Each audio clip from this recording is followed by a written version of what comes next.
Hello everyone and welcome. Thank you for joining me in the video today. Has this ever happened to you? Have you had a clarinet that has had the barrel get stuck on after a few hours of playing? This is extremely common with a lot of new clarinets, especially instruments made by Buffet. Now let's say you've played this instrument for a good hour or so and you try to take off the barrel and it will not move whatsoever. You've tried pulling on it as hard as you can, you've tried rocking it, but nothing's working. So what do you do from here? Well, I'm going to show you a method to remove even the tightest of barrels. So without further ado, let's get started. So all you're going to need for this repair is a piece of paper. Now here's what you're going to do. You're going to have to rock the barrel ever so slightly. So in this case, you might want to see and feel which direction it wants to rock in.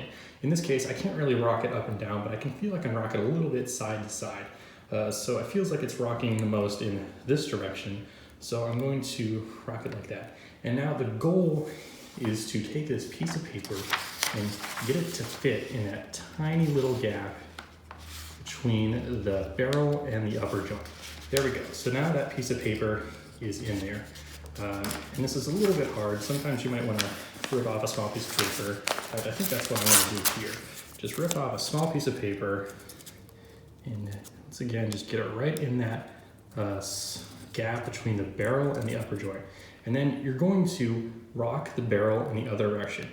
And what that does is it kind of acts as a lever. So the fulcrum is essentially the piece of paper, and it basically creates a slightly larger gap on this side of the barrel. So now you're going to take your piece of paper, might be a little bit tight. Now you're going to fold it in half and do the same thing on the other side. So now instead of one thickness of a piece of paper, you have two thicknesses of a piece of paper, and then you're going to rock it again. Then you're going to go back, maybe you're going to fold it another time, and you're going to insert it in the gap. That's not quite small enough, so maybe I'll take off a little piece. So now I have essentially three pieces of paper, and I'm going to put it in the gap and rock it again.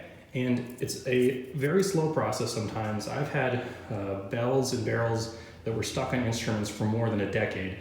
Sometimes it can take maybe even 50 iterations of rocking back and forth, but eventually you should be able to rock it back enough where you can just manually get the barrel off. And there we go. Now, the most important thing is after you're done, you're going to want to take your clarinet to your favorite tech, and you're going to want to have them shave off a little bit of wood on the tenon, and that'll prevent this from ever happening again. So thank you everyone for watching. I hope this video was helpful.